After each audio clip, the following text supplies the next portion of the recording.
Being a princess. Sometimes I think that I would like to be a princess. A princess would live in a palace and wear beautiful clothes. She would have servants to do chores for her, and she would probably marry a handsome prince. People would recognize her. They would wave to her as she drove by. It seems like it would be a lot of fun to be a princess. But maybe it wouldn't be so nice. Maybe it would be terrible to be recognized by everyone. Maybe a princess would feel like everyone was watching her. She would have to look nice every time she left the palace. There would always be people with cameras who wanted to take her picture. A princess would have no privacy. Even in her own palace there would be servants around, so she would never really be alone. If I were a princess, I would worry about security for my family. Sometimes people who are in high positions are threatened by other people. That would be a worry. I'm not so sure that being a princess would be all that much fun. I think it might be better to be just a normal person like me. I don't have to worry about looking wonderful all the time. People don't follow me around and take my picture. Whenever you see a picture of a princess, she is smiling. I wonder if she's smiling on the inside, or just smiling for the camera.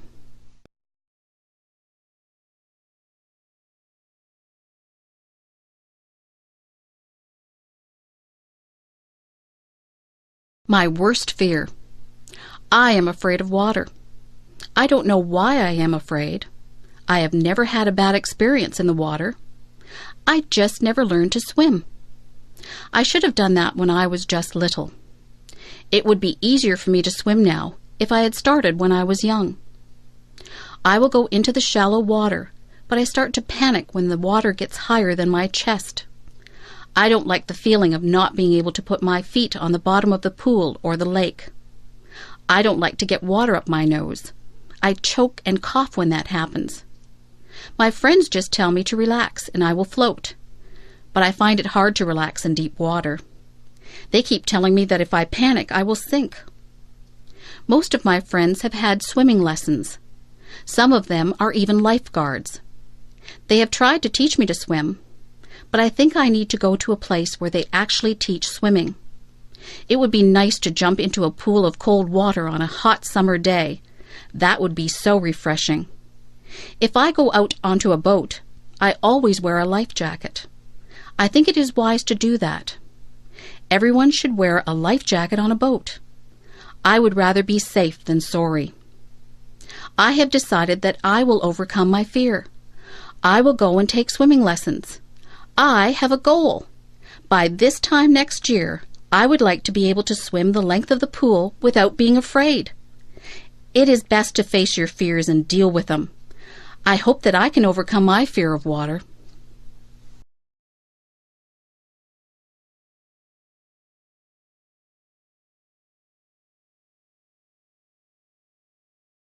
If I live to be 100.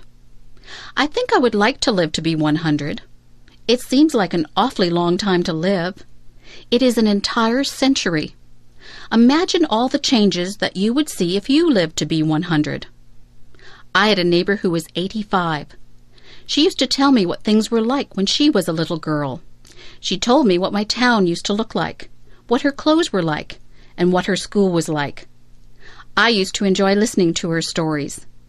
Everything was so different when she was young. Listening to her was like having history come to life. I used to try to imagine what life was like for her back then. If I was 100, and I had grandchildren and great-grandchildren, I would tell them stories about my childhood. I would hope that I had a good memory so that I could remember everything. If I do want to live to 100, I'll have to have a healthy lifestyle. Not too many people live to be that old. If I do get to be that old, I hope I'll still be mentally alert and physically agile. In my country, the Prime Minister sends a letter of congratulations to anyone who has their 100th birthday. People who live to be 100 are very special. Maybe in the future, with better medical care and healthier lifestyles, more people will live to be 100. If I live to be 100, I'll have a birthday cake. But I won't put 100 candles on the cake. I could never blow out 100 candles.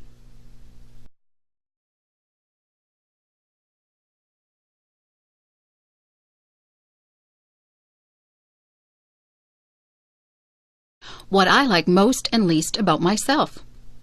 I was trying to think up the best and the worst things about myself. I think the best thing about me is that I am very friendly.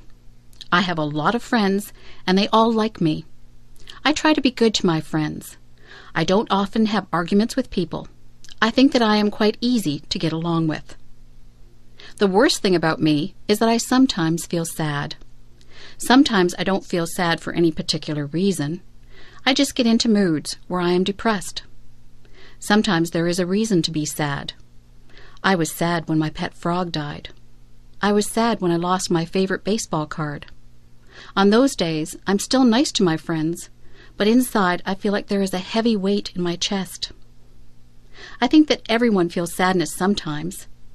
I try to do things that make me happy whenever I get into one of my sad moods. Last Saturday, I felt a bit sad, so I called up my friend John and asked him if he wanted to go to the movies. We went to a comedy. We laughed all the way through the movie, so that by the time the movie was over, I didn't feel sad anymore. My friendliness is my best trait, and my sad moods are my worst traits. I have to work at getting over my sad moods more quickly. Being sad doesn't do anyone any good. There is no use in feeling sorry for oneself.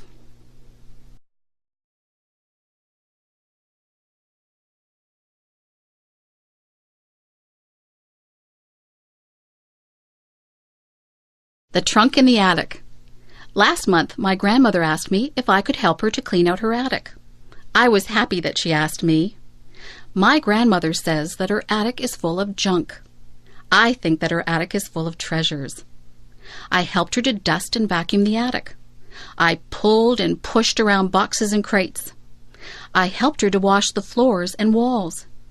My favorite thing that I did was to sort through the old trunk that she had up there. The trunk had a rusty latch on it. It was a bit difficult to open, but my grandmother got a knife and pried the latch open.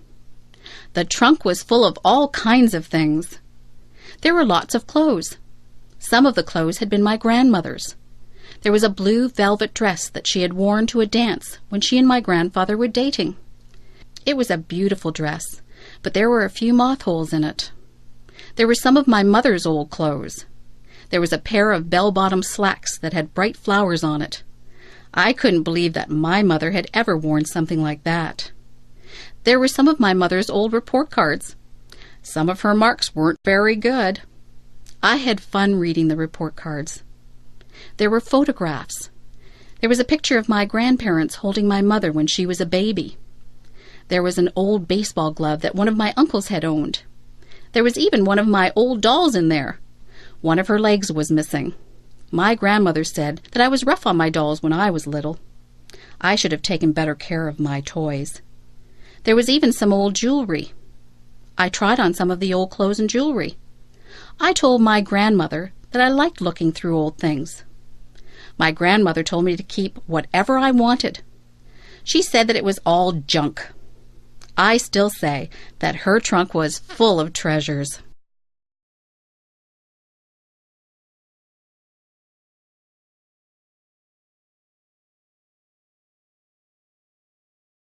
Hot and cold.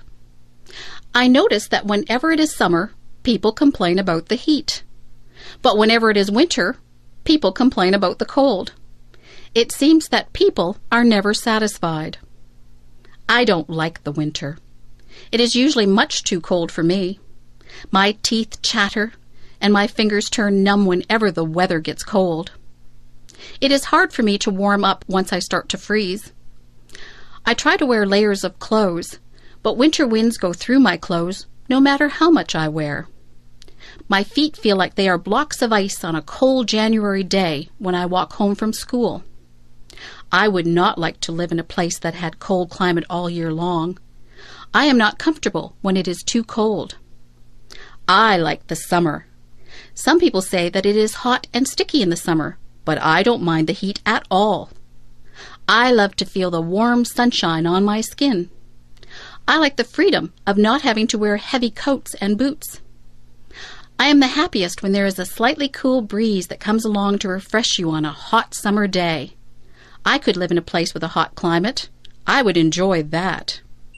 Of course, when you are in a place with a hot climate, there are more bugs than in places with cooler climates. I don't care for bugs. Where I live, it is very humid. The heat and moisture combine to make it uncomfortable sometimes. It is nicer when the heat is high, but the humidity is low. It would be better if I lived somewhere where it was hot, but not humid. That would be just perfect.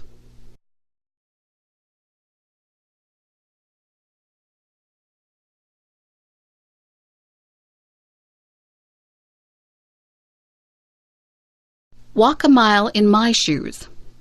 Have you ever heard the saying, walk a mile in my shoes? I think it's a very good saying. Do you know what it means?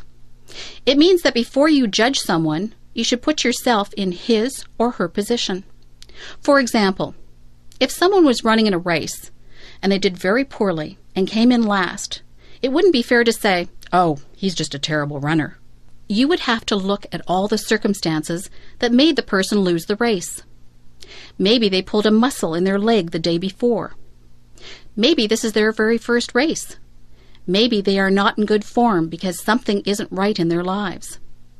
There can be so many things that affect a person's life, performance, and moods.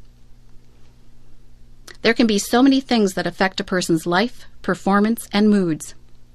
If someone was very quiet at a party, you couldn't just assume that they weren't friendly. You don't know what is happening in their lives. They could be feeling ill, or they might have just had a bad experience. Nobody can know exactly how another person feels. Even if someone tells you what he or she is experiencing, you still won't fully understand what is going on inside the other person. Everyone perceives and feels things differently. To walk a mile in someone else's shoes is to try and understand things from that person's perspective. We are all shaped by the events that have taken place in our lives. No two people have gone through the exact same things. So, before you are quick to judge someone, stop and think about what it is that they might have gone through. You won't always understand why people do what they do, but you can try to understand and put yourself in their position.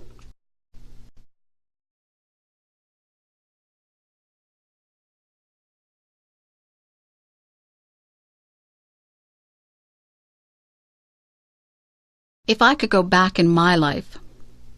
If I could go back in my life and do some things differently, this is what I would do. I would not waste so many hours in front of the television set. I would get out and enjoy my life rather than watching actors in shows. I would be a little more considerate of other people. I would realize that my mother has more to do than pick up after me. I would pay more attention in school. Tests are easier when you have paid attention rather than fooling around in class. I would save more money rather than spend it on useless things. I would read more. Reading is enjoyable, and it opens the doors into all kinds of wonderful places, both real and imagined. I would learn to play an instrument. Music is always appreciated if it is played well. I would eat better foods.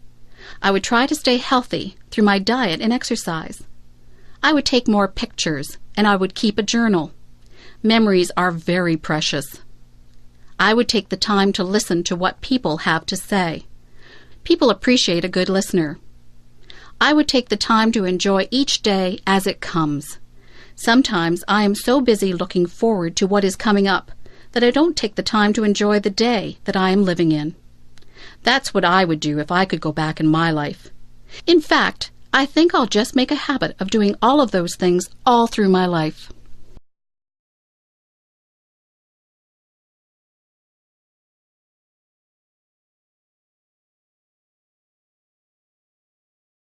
Joking. Joking is good. Jokes can be very funny. Jokes can also be hurtful. Jokes can be tasteless too.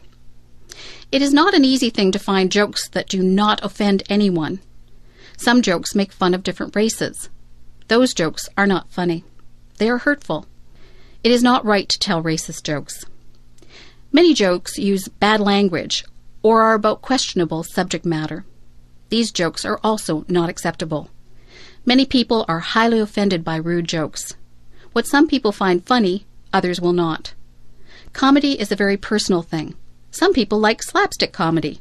That is the kind of comedy that the Three Stooges use. Some people like very subtle humor. Some people will laugh at just about anything. Sometimes it is not appropriate to laugh, but you feel like laughing anyway. Did you ever see anyone fall down? Did you feel like laughing when they fell down?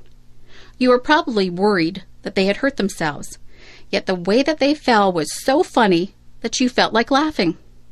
It's not funny when someone falls, but you can't help but laugh even though you try to hide it. Jokes and comedy differ from culture to culture. Many people from other countries come here and don't understand our comedy. Jokes and comedies are often geared toward our environment. Sometimes comedians make fun of the things that we do in our day-to-day lives, like going to the bank or going grocery shopping. We can all relate to that. Being a comedian is not an easy job. Telling jokes and making people laugh is extremely difficult. Jokes are fun, and they are funny if they are good. Jokes can get you into a lot of trouble if they are inappropriate, and sometimes they're just not funny and nobody laughs. Here's a joke. Why does the cow wear a bell? Because its horns don't work. Do you get it? Do you think it is funny? Well, maybe it's not that funny. I told you that it was difficult being a comedian.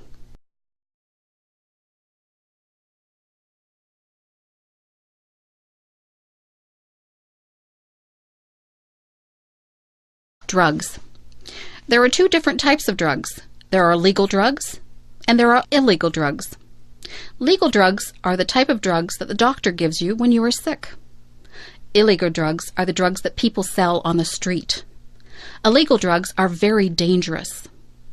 If someone ever wants you to try any type of substance that you are not sure about, you should always say no. People who sell drugs on the street are criminals. If they get caught, they will be sent to jail. They sell drugs to get money. They don't care that people's lives are ruined from taking drugs. If you take illegal drugs, you can become addicted to them.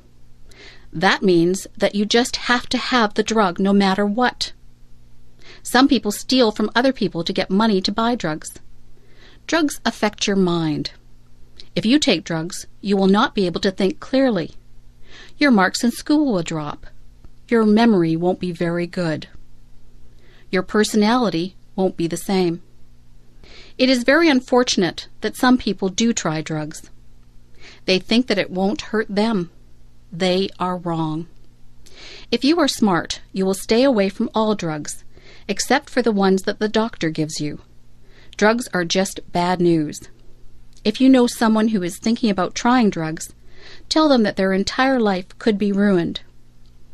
In America, they have a saying, just say no to drugs. It is a good saying, but I think I would rather say, I'm just too smart to take drugs.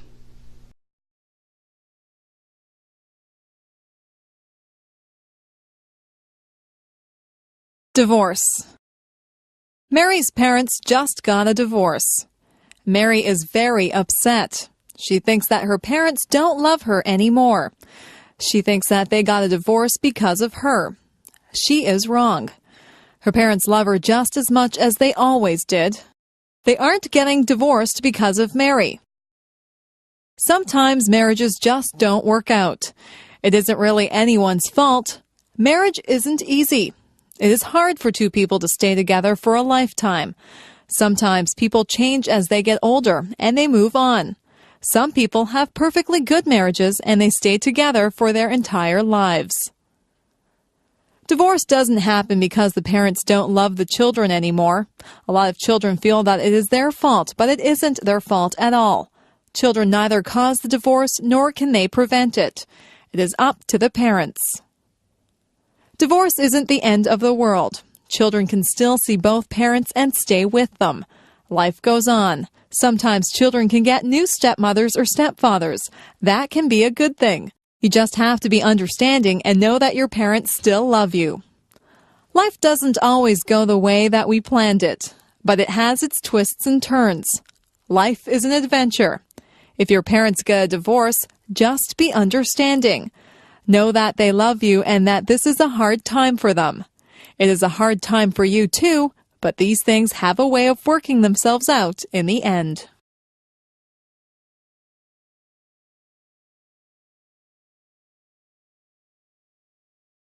If my fish could talk. I have a goldfish. He swims around in his bowl all day. He looks bored. I look inside the bowl and watch him. His mouth always moves. He looks like he is talking. I imagine what my goldfish would say if he really could talk. I think he would say, "Hey, I'm bored in this little bowl. Why don't you get me a bigger tank with more fish in it? I would like to have some friends to swim around with." I went out and bought a bigger tank for my goldfish. I put some plants at the bottom of the tank, and I got a miniature deep-sea diver to put at the bottom of the tank. I looked into the tank and imagined what my goldfish was saying. He seemed to be saying, "This is a nice tank. It's roomy in here and you decorated it well, but I still don't have any friends to swim with." I went to the pet store and bought 3 more goldfish. I put them into the tank. All of the goldfish seemed to look at each other. They swam near each other and seemed to be playing games.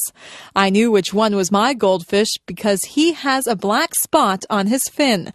I looked at him and imagined that he was talking again. He said, "This is great. I have a big new home and friends to swim with. These are nice goldfish that you brought home for me. Thank you." Goldfish can't really talk. I know that. I just like to pretend that my goldfish talks. He seems very happy now with his nice new home and his new friends. I don't think goldfish can smile either, but it looks like my goldfish has a smile on his face.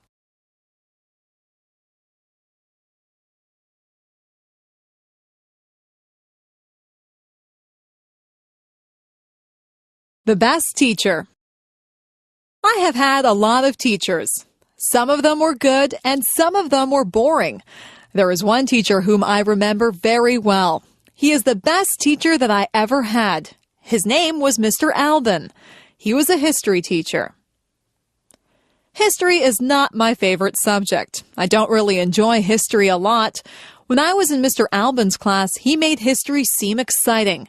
He was more of an actor than a teacher. If he was describing a war, he would make us feel all the emotions that the soldiers and their families would have felt. We could almost hear the guns firing and the people shouting. He would paint a picture in our minds that was very vivid. When I had a history test in his class, I didn't have to study much. I would remember every word that he had said.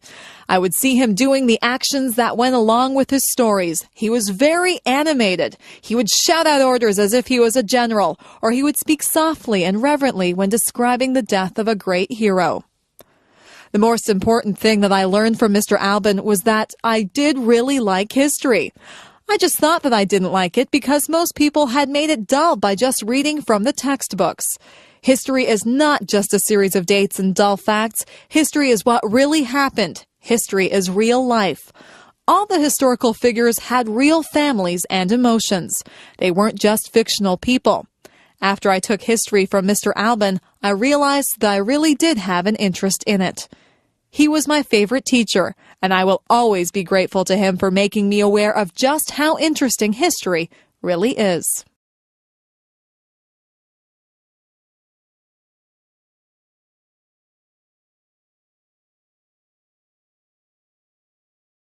Weather.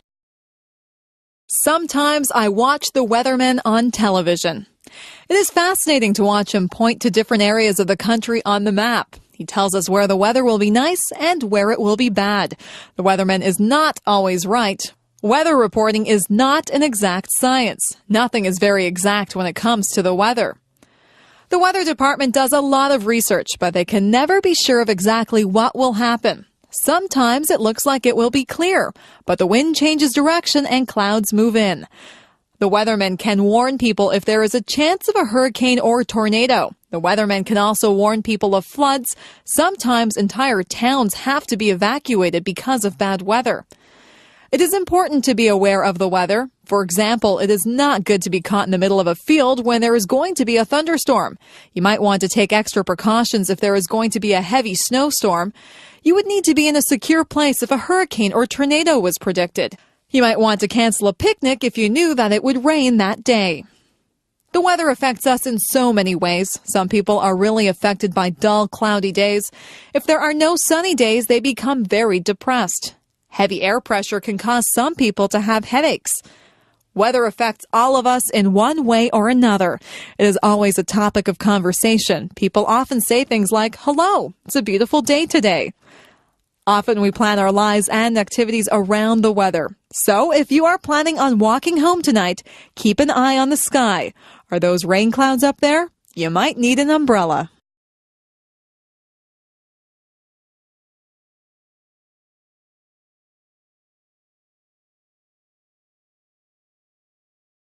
How to avoid catching a cold. How many colds do you catch in a year? Most of my friends catch quite a few colds. They cough, sniffle, and sneeze. They carry around tissues and blow their noses all the time. Their eyes water and they have scratchy throats. I don't get many colds. In fact, I can go for a whole year and never catch a cold. This is why I consider myself an expert on how not to catch a cold. I'll tell you how to avoid catching a cold. I think that you need to take a lot of vitamin C. I eat a lot of fruits and vegetables. I drink fruit juice too. I also take vitamin C pills. Whenever I begin to feel a cold coming on, I make sure that I have taken my vitamin C pill and I drink a lot of orange juice. That usually knocks the cold right out of my system. I make sure that I get a lot of fresh air. In the winter, a lot of buildings are shut up tight so that the air is stale and people's germs circulate through the buildings. I get outside and breathe in fresh, clean air. If somebody is rude enough to cough or sneeze right in front of me without covering his or her mouth, I just hold my breath for a second. I'm not sure if this works or not, but I don't want to breathe in anybody's cold germs. Many germs are passed through hands. It is important to wash your hands thoroughly if you touch anything in a public place.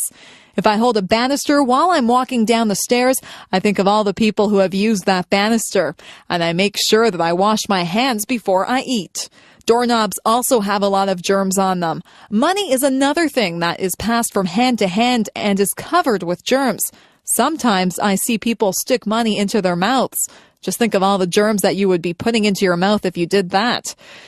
If you just give it a little bit of thought, you can avoid a lot of germs that cause colds. If you eat good food and stay fit, your body will be able to fight off the germs that causes colds and other diseases. It is not always possible to avoid colds, but if you do catch a cold, drink plenty of fluids and get a lot of rest.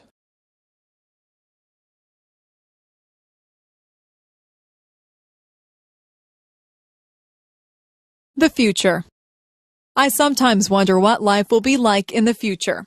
Life has changed so much in just the past few years. I'm sure that there are still big changes that are coming. Do you think we'll still drive cars? Maybe we'll get into computerized vehicles that we won't have to drive. We'll just push a few buttons and the vehicles will take us to wherever we have to go. Maybe there won't be roads. We might just fly through space to get where we want to go. Instead of telephones, we'll just use our computers. We'll be able to see each other when we talk. That type of thing is already happening. Maybe we won't have to cook our meals. We might be able to push buttons to order whatever we want. A nice roast beef dinner or an ice cream sundae might just pop out of a machine. It would be nice to have a robot to clean the house for you.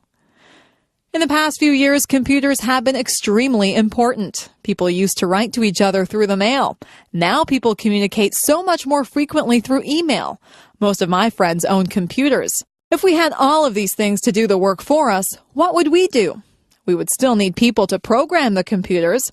We could spend more time being creative rather than doing everyday chores. The future holds many surprises. I'm sure that technology will become even more and more amazing. When my parents were young, they had never even seen a color television. Nobody owned a computer. It doesn't take long for things to change a lot. Who Who knows what amazing things are in store for us?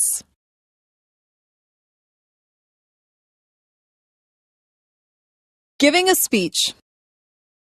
I had to give a speech last week. I gave a speech to 300 people. I had to speak in front of a group of students. I had to tell them about a campaign that we were having to raise money for cancer research. Giving a speech can be a difficult thing. When you stand in front of a big crowd, you can get very nervous. Some people feel like they have weak knees. Their legs feel as if they are made of rubber. Their heart beats very hard inside of their chest. Their palms get sweaty. Some people even become short of breath. For some people, giving a speech is their worst fear. When you give a speech, everyone is looking at you. They are waiting to hear what you have to say. When you have 300 people looking at you, you have 600 eyes that are on you. It is a little frightening when you think of it that way. Before I give a speech, I take 3 big breaths. I calm myself and I remind myself that what I have to say is important. I like to be sure of what I am going to say, so I practice my speech in front of a mirror at home. I like to look like I am relaxed and friendly. They say that practice makes perfect, so the more speeches that you give, the better you will become at it. Whenever I have to give a speech, I imagine that the audience is just one big person. I look out into the audience until I find a friendly, smiling face. I focus on that person, and I pretend that I am just talking to them. I've become used to giving speeches. I am more relaxed now than I used to be. People tell me that I do not look nervous at all. I like to hear that. Sometimes I do feel a little flutter of nervousness, but I just ignore it and do the best that I can. Giving a speech is not as scary as it appears to be. Anyone can do it with a little practice.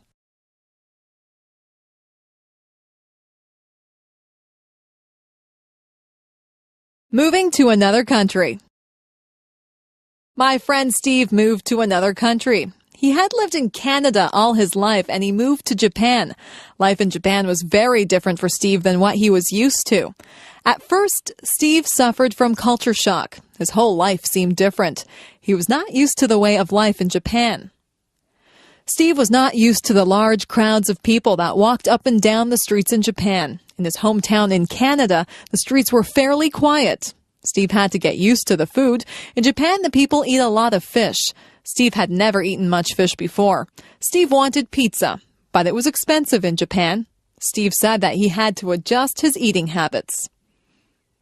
The people in Japan have different customs than we do here in Canada. Steve didn't want to offend anyone, so he had to learn the customs. He had to learn about what Japanese people considered polite and rude. Sometimes in a foreign country, you can do something to insult someone without even realizing that you are being rude. At first, Steve had trouble with the language. He said that the only way to really learn the language is to talk to people. Steve talked to a lot of people. He made a lot of mistakes, but people were patient with him, and they tried to help him with his Japanese. It wasn't long before Steve felt more comfortable in his new surroundings. You have to be willing to learn new customs and a new language if you move to another country. Steve feels very comfortable in Japan and in Canada now. He is thinking about going to another country now. He thinks that he might like to try and live in Italy. I'm sure that he would get over his culture shock very fast if he moved there. Moving to a new country can be difficult, but if you are willing to learn, it can be a very rewarding experience.